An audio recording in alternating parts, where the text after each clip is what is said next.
Hello hello students, hello everyone. तो इस video में हम बात करने वाले हैं बीएड 2022 के एडमिशन के बारे में।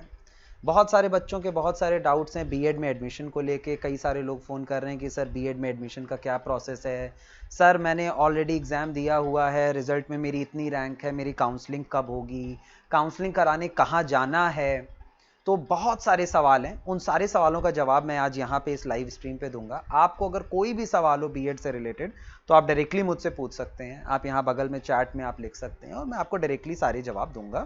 इसके अलावा मैं आपको ऐसे भी बताऊंगा जो मेरे पास कॉमनली क्वेश्चंस आते हैं कि सर काउंसलिंग कैसे होगी, क्या होगी, इन सब के बारे में मैं आपको बताऊंगा। आपको पता है कि बीएड का जो एंट्रेंस एग्जाम होता है वो उत्तर प्रदेश सरकार द्वारा कंडक्ट होता है। उसका इस वर्ष बीएड का एग्जाम बरेली यूनिवर्सिटी, जिसको हम रोहेलखंड यूनिवर्सिटी के नाम से जानते हैं, उसने कंडक्ट किया है। उन्होंने ही आपका एडमिट कार्ड जनरेट किया था, उन्होंने ही आपका एग्जाम कंडक्ट किया था, उन्होंने ही आपका रिजल्ट आउट किया था। तो काउंसलिंग भी रोहेलखंड यूनिवर्सिटी द्वारा ही की जाएगी। ठीक, इसके लिए आपको कहीं जाने की आवश्यकता नहीं है। आप डायरेक्टली जहां से आपने अपना रिजल्ट देखा है उसी पोर्टल से डायरेक्टली ऑनलाइन आप अपनी काउंसलिंग कर सकते हैं। आपको कहीं भी जाने की आवश्यकता नहीं पड़ेगी। आप ऑनलाइन बैठे किसी भी साइबर कैफे से जाके आप डायरेक्टली काउंसलिंग कर सकते हैं। ठीक, तो सबसे पहले आपको मैं बता दूं, चाहे आप किसी प्राइवेट कॉलेज में एडमिशन लेना चाहते हो या किसी गवर्नमेंट कॉलेज में एडमिशन लेना चाहते हो, किसी भी कॉलेज में एडमिशन लेने के लिए आपको UP BEd JEE joint entrance exam देना अनिवार्य है। उसमें एक वैलिड रैंक लाना अनिवार्य है और काउंसलिंग के द्वारा ही आपकी काउंसलिंग होगी, काउंसलिंग के द्वारा ही आपका एडमिशन होगा। ठीक, तो सबसे पहले हम मेरे पास ये सवाल होता है कि सर काउंसलिंग होगी कहां से। तो आपको पता है रोहेलखंड यूनिवर्सिटी ने ही आपका एग्जाम कंडक्ट किया था। तो आप रोहेलखंड यूनिवर्सिटी की वेबसाइट पे जाइए, आइए देखते हैं। ये देखिए, ये रोहेलखंड यूनिवर्सिटी की वेबसाइट है। जैसे ही आप महात्मा ज्योतिबा फूले रोहेलखंड विश्वविद्यालय की वेबसाइट खोलते हैं, आपको कुछ ऐसा एक बैकग्राउंड आता है जिसपे सबसे ऊपर लिखा हुआ है click here for application form. ये बीएड एप्लीकेशन फॉर्म की बात हो रही है। Click here for application form, आप जाइए और यहां एप्लीकेशन, यहां पे क्लिक करिए। Click here for application form पे आप जैसे ही क्लिक करेंगे, सामने आपकी एक ऐसी विंडो खुल जाएगी। यहां पे इस विंडो में लिखा हुआ है click here for counselling registration, click here for counselling schedule, schedule का मतलब टाइम टेबल, और click here for counselling guidelines, मतलब क्या नियम कानून से आपकी काउंसलिंग होनी है। ये सारी चीजें आपके सामने खुल जाएंगी। तो अभी आपको काउंसलिंग के लिए रजिस्ट्रेशन करना है। तो आप काउंसलिंग रजिस्ट्रेशन के लिए सबसे ऊपर देखिए click here for counselling registration लिखा है, वहां पे क्लिक करिए। जैसे ही आप क्लिक करेंगे आपका कैंडिडेट लॉगिन खुल जाएगा।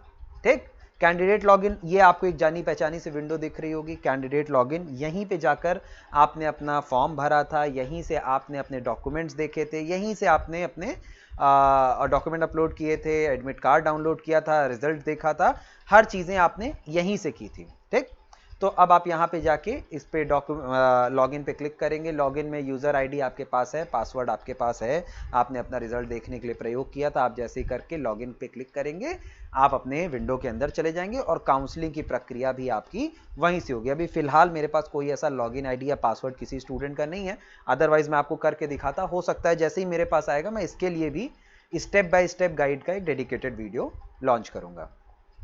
तो आप यहां तक लॉगिन तक समझ गए। इसके बाद एक कॉमन क्वेश्चन आता है कि ठीक है सर, क्या ये मैं खुद से कर सकता हूं? बिल्कुल आप खुद से कर सकते हैं। अगर आपके पास कंप्यूटर है, हाई स्पीड इंटरनेट है, तो आप स्वयं से कर सकते हैं।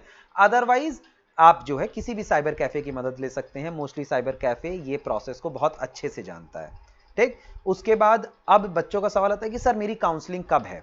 तो जैसे ही आपने यहां देखा है क्लिक हियर फॉर काउंसलिंग, ये जो शेड्यूल वाला सेक्शन है, जब आप वहां पे क्लिक करते हैं click here for schedule, counselling schedule, तो आपको एक ऐसा शेड्यूल दिखने लगता है काउंसलिंग का। ठीक, इस पे देखिए आपका पूरा डिटेल लिखा हुआ है कि आपकी काउंसलिंग कब कब कहां कहां है। तो फर्स्ट फेज की जो काउंसलिंग है वो 1 रैंक से 75,000 रैंक तक के स्टूडेंट्स के लिए है। ये फर्स्ट फेज की काउंसलिंग ऑलरेडी स्टार्ट हो चुकी है। ठीक, 30 सितंबर 2022 से ये काउंसलिंग स्टार्ट हो चुकी है। रजिस्ट्रेशन एंड चॉइस फिलिंग, देखिए यहां पे दो चीजें लिखी हुई हैं, रजिस्ट्रेशन एंड चॉइस फिलिंग। ठीक, यहां पे आप देखिए लिखा हुआ है, एक चीज लिखी हुई है रजिस्ट्रेशन और एक चीज लिखी हुई है चॉइस फिलिंग। ठीक, तो रजिस्ट्रेशन का क्या अर्थ है और चॉइस फिलिंग का क्या अर्थ है? तो रजिस्ट्रेशन का अर्थ है कि आप जाएंगे और सिर्फ अपने आप को रजिस्टर करेंगे वहां पे कि मैं काउंसलिंग में भाग लेना चाहता हूं।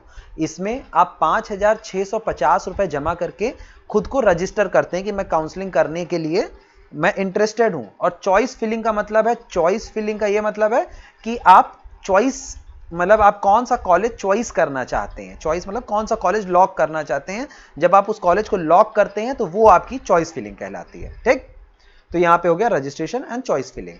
तो आपको फर्स्ट फेज वालों को 30 तारीख से लेके 7 अक्टूबर तक का समय है, मतलब कल तक का समय है अपनी चॉइस फिलिंग करने का, अपने कॉलेज को सेलेक्ट करके लॉक करने का।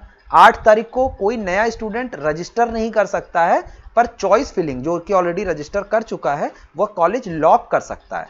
और 9 तारीख को आपको रिजल्ट आ जाएगा कि आपने जो कॉलेज लॉक किया है वो आपको मिला या नहीं मिला। ठीक, अब यहां पे दो कॉमन सवाल आते हैं कि सर मान लीजिए जैसे अगर किसी बच्चे की 4000 रैंक है, 8000 रैंक है, 9000 रैंक है, 20000 रैंक है, तो सर पहले मैं ऑप्शन देना चाहता हूं गवर्नमेंट कॉलेज को और फिर मैं प्राइवेट कॉलेज पे जाना चाहता हूं। बहुत अच्छी बात है, तो आप सबसे टॉप पे पहले ऑप्शन में अपना गवर्नमेंट कॉलेज लॉक कर दीजिए, उसके नीचे आप प्राइवेट कॉलेज लॉक कर दीजिए। ठीक, अगर गवर्नमेंट कॉलेज में सीट खाली होगी तो आपको वो कॉलेज मिल जाएगा, अगर नहीं तो आपका नेक्स्ट ऑप्शन देखा जाएगा। अगर वहां भी सीट खाली नहीं है तो नेक्स्ट ऑप्शन देखा जाएगा, उस जहां भी आपकी सीट खाली होगी उस ऑप्शन का कॉलेज आपको अलॉट कर दिया जाएगा। पर यहां पे दो चीजें हैं। मान लीजिए कभी भी कोई ऐसा कॉलेज लॉक ही मत करिए जहां पे आपको जाने या पढ़ने की इच्छा ना हो। कोई भी ऐसा दूर का कॉलेज लॉक ना करिए, क्योंकि अगर एक बार आपने अपना एक कॉलेज लॉक कर दिया और वह कॉलेज आपको अलॉट हो गया तो जो आपने 5650 रुपए जमा किया है वो कॉलेज का वो पैसा, वो फीस आपको वापस नहीं होगी और आपको दोबारा काउंसलिंग करने का मौका भी नहीं मिलेगा। आपका वो मौका, काउंसलिंग का मौका भी आपके हाथ से चला जाएगा, क्योंकि आपको ऑलरेडी एक कॉलेज अलॉट हो गया है। तो अपनी चॉइसेस में उतने ही कॉलेज डालें जहां पे आपको पढ़ने का मन हो, जहां पे आप पढ़ाई करना चाहते हो, जो आपके घर के पास हो या इस तरह से। ठीक, 9 तारीख को आपका अलॉटमेंट हो जाएगा। अलॉटमेंट के बाद 10, 11, 12, 13 4 दिन का आपको समय दिया जाएगा आपको अपनी फीस पेमेंट करने के लिए। ठीक, 10, 11, 12, 13 4 दिन फीस पेमेंट। यहां पे दो ऑप्शन है, समझिए। टोटल फीस एक साल की 51,250 रुपए लगती है। आपने जब काउंसलिंग करवाई तो आपने 5,650 रुपए जमा किया, जिसमें से 650 रुपए आपकी काउंसलिंग की फीस थी और 5,000 रुपए आपने एडवांस कॉलेज फीस जमा की थी। ठीक, तो 51,250 रुपए में से 5,000 रुपए तो आपने रजिस्ट्रेशन के वक्त ही जमा कर दिया। जब आपको कॉलेज अलॉट हो जाता है उसके बाद आपको 46,250 रुपए इसी रुहेलखंड यूनिवर्सिटी के पोर्टल पर जमा करना रहता है। और जैसे ही आप जमा करते हैं आपको कॉलेज का अलॉटमेंट लेटर मिल जाता है। बस आपको वो अलॉटमेंट लेटर का प्रिंट आउट करके कॉलेज में ले आके जमा करना होता है और आपका एडमिशन प्रोसेस खत्म हो जाता है। ठीक, अगर आपको गवर्नमेंट कॉलेज मिलता है तो गवर्नमेंट कॉलेज की फीस ऑलरेडी इतनी कम होती है कि जो आपने 5,650 रुपए जमा किया है उतनी ही फीस में आपकी गवर्नमेंट कॉलेज की पूरी फीस हो जाती है और गवर्नमेंट कॉलेज आपको डायरेक्टली अलॉट हो जाता है। ठीक, तो ये आपके ऑप्शंस हैं। फिर उसके बाद आप जैसा देखिए आगे बढ़ते हैं।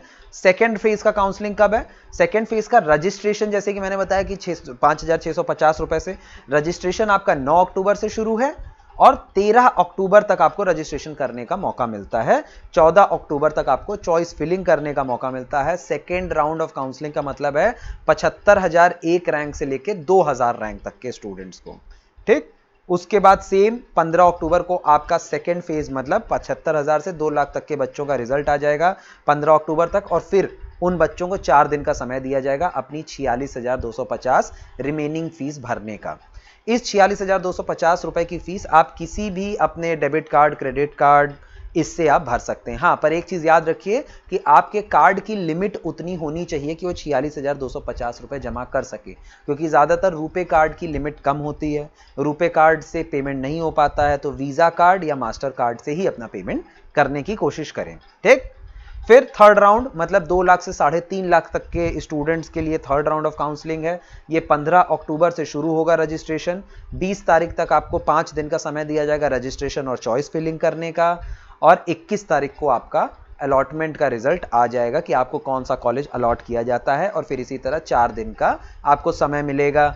फिर चौथा राउंड जो है वो 3,50,000 एक रैंक से लेके जो एंड लास्ट रैंक है वहां तक के बच्चों को मौका मिलेगा अपना काउंसलिंग करने का, अपनी रैंक भरने का। और उसके बाद आपको जब इतनी खत्म हो जाती है तब पूल राउंड ऑफ काउंसलिंग शुरू होती है। पूल राउंड ऑफ काउंसलिंग का मतलब है कि अगर किसी कोई भी स्टूडेंट ने किसी भी कारण से अपनी काउंसलिंग छोड़ दी या मिस कर दी, तो उसको पुनः, जैसे अगर आपकी 1 रैंक भी है, 2 रैंक भी है, 10 रैंक भी है, 1000 है, 5000 है, 10,000 है, अगर आपने, जब आपका फेज ऑफ काउंसलिंग चल रही थी उस वक्त अगर आपने काउंसलिंग नहीं की और आपने वह मौका मिस कर दिया, तो आपको सीधा पूल राउंड ऑफ काउंसलिंग में जो भी सीटें बचेंगी उन सीट पे आपको काउंसलिंग करने का मौका मिलेगा। ये पूल राउंड ऑफ काउंसलिंग आप जैसा कि देख सकते हैं कि पूल राउंड ऑफ काउंसलिंग 7 नवंबर से शुरू होगी और 12 नवंबर को आपको काउंसलिंग खत्म होकर अलॉटमेंट होगा, ठीक। और उसके बाद आता है डायरेक्ट एडमिशन। कई सारे लोग फोन करते हैं कि सर मैं डायरेक्ट एडमिशन लेना चाहता हूं। हाँ, डायरेक्ट एडमिशन अलाउड है, यूपी बीएड में डायरेक्ट एडमिशन हो सकता है, पर उसके लिए आपको यूपी बीएड जेईई का एग्जाम देना अनिवार्य है। एग्जाम के साथ साथ आपकी एक वैलिड रैंक होनी चाहिए। आप काउंसलिंग के प्रोसेस से बच जाते हैं, पर आपको रैंक आपका होना अनिवार्य है। आपका 650 रुपए उसी तरह जैसे काउंसलिंग फीस लगती है, उसी तरह 650 रुपए आपको पूरा जमा करना होता है काउंसलिंग कराने के लिए, अपनी मतलब एडमिशन लेने के लिए, और 51,250 रुपए पूरा एक साथ जमा करना होता है आपको डायरेक्ट एडमिशन लेने के लिए, जो कि 16 नवंबर से शुरू होगा और 25 नवंबर तक चलेगा, ठीक। तो यहां तक आप क्लियर हो चुके हैं। अभी तक कोई भी ऐसा मेरे पास सवाल नहीं आया है जो मैं यहां पे डिस्कस कर सकूं, ठीक। तो ये है। इसके अलावा देखा जाए तो और क्या क्या प्रॉब्लम सामने आती है, 2 चीजें। जब आप काउंसलिंग करने चलते हैं तो सबसे बड़ी दिक्कत है कि सर अगर मैंने चॉइस लॉक कर दी पर मुझे वह कॉलेज नहीं लेना है तो क्या मेरी फीस वापस होगी? तो नहीं, ये एक नॉन रिफंडेबल फीस है। इसमें जो भी फीस आप एक बार जमा कर देते हैं वो वापस नहीं होती है, ठीक। अगर आपने किसी कॉलेज में 51,000 रुपए फीस जमा करके सीट अलॉटमेंट कर ली है, आप चाहे अगले ही दिन उस कॉलेज को छोड़ दें, पर आपकी फीस, क्योंकि वो स्टेट गवर्नमेंट के अकाउंट में जा चुकी है, वो वापस नहीं होती है, ठीक। हाँ, पर अगर आपने 5650 रुपए से आपने रजिस्ट्रेशन किया पर आप कॉलेज नहीं लेना चाहते हैं, तो आपने कोई चॉइस, जो भी चॉइस आपने भरी थी उस चॉइस में से कोई भी कॉलेज आपको अगर नहीं मिला है, आपको कोई कॉलेज अलॉट नहीं हुआ है, तो 650 रुपए कट के 5,000 रुपए आपके अकाउंट में वापस हो जाता है। जब आप रजिस्ट्रेशन का प्रोसेस शुरू करते हैं तो सबसे पहले आपसे एक अकाउंट नंबर मांगा जाता है। वह अकाउंट नंबर आप अपना दे सकते हैं, अपने माता या अपने पिता का अकाउंट नंबर दे सकते हैं। ध्यान रखिएगा कि जन धन योजना वाले अकाउंट नंबर आप ना भरें, क्योंकि उस जन धन योजना का जो अकाउंट नंबर होता है उसमें एक लिमिट लगी होती है। इतना सारा पैसा आपके अकाउंट में वापस जमा नहीं हो पाता है, जिसकी वजह से रिफंड का प्रोसेस इनिशिएट नहीं हो पाता है। तो आप इस चीज से थोड़ा बचें कि आपके अकाउंट में पैसा वापस आ जाएगा। 5,000 रुपए अगर आपको कोई कॉलेज अलॉट नहीं होता है तब आपका जो 5,000 रुपए है वो आपको वापस आ जाता है, पर सिर्फ इस कारण, इस शर्त पे, मतलब ऐसा होना चाहिए कि आपका जन धन योजना नहीं, एक रेगुलर नॉर्मल अकाउंट होना चाहिए। इसके अलावा अगर आपको कोई भी और डाउट हो तो आप नीचे कमेंट करिएगा, मैं आपसे उस डाउट को कमेंट में ही क्लियर करने की कोशिश करूंगा। इसके अलावा मुझे अभी फिलहाल ऐसा कुछ ध्यान में नहीं आ रहा है कि और क्या क्या डाउट्स और क्या क्या प्रॉब्लम्स आपके सामने आते हैं ज़्यादातर। अगर ऐसा कुछ भी प्रॉब्लम मुझे याद आएगा तो मैं आपसे डिस्कस करूंगा। इसके अलावा 2 साल का आपका बीएड होता है, सेमेस्टर वाइज एग्जाम होता है, हर 6-6 महीने पे सेमेस्टर होगा। बीएड एक बहुत ही प्रोफेशनल कोर्स है, तो इसमें प्रैक्टिकल का इंपॉर्टेंस थ्योरी से ज़्यादा होता है। थ्योरी की भी इंपॉर्टेंस है, पर प्रैक्टिकल आपके लिए ज़्यादा इंपॉर्टेंट है एज़ कम्पेयर टू थ्योरी। तो आप जो है थियोरेटिकल, आप थ्योरी से ज़्यादा प्रैक्टिकल पे वो करते हैं। क्लासेस आप जितना ज़्यादा से ज़्यादा लेंगे उतना आपके लिए अच्छा रहेगा, आप एक अच्छे टीचर, एक अच्छे अध्यापक बन के निकलेंगे। इसके अलावा काउंसलिंग प्रोसेस से रिलेटेड मुझे एज सच और कोई नया सवाल तो नहीं याद आ रहा है। ज़्यादातर बच्चे पूछते हैं कि सर अगर मैंने बीएड का एंट्रेंस नहीं दिया है तो क्या मेरा एडमिशन हो सकता है? तो नहीं, यूपी के हर कॉलेज यूपी बीएड जेईई से संयुक्त हैं। वो संयुक्त प्रवेश परीक्षा के द्वारा ही अपने कॉलेज में एडमिशन ले सकते हैं, चाहे प्राइवेट कॉलेज हो चाहे गवर्नमेंट। कोई भी स्टूडेंट जिसने यूपी बीएड जेईई का एग्ज़ाम नहीं दिया है उसका यूपी बीएड जेईई मतलब यूपी के किसी भी बीएड कॉलेज में प्रवेश नहीं हो सकता। कोई भी ऑप्शन नहीं है। डायरेक्ट जो एडमिशन होता है उसमें भी सिर्फ उन्हीं बच्चों का एडमिशन हो सकता है जिन्होंने यूपी बीएड जेईई का एग्ज़ाम दिया हो। इसके अलावा मुझे और कोई, अगर आपको कोई भी ऐसा डाउट होता है जो आप पूछना चाहते हैं तो आप मुझसे नीचे कमेंट बॉक्स में पूछिए। मैं हर एक डाउट का क्लियर आपको आंसर देने की कोशिश करूंगा। चलिए, थैंक यू वेरी मच।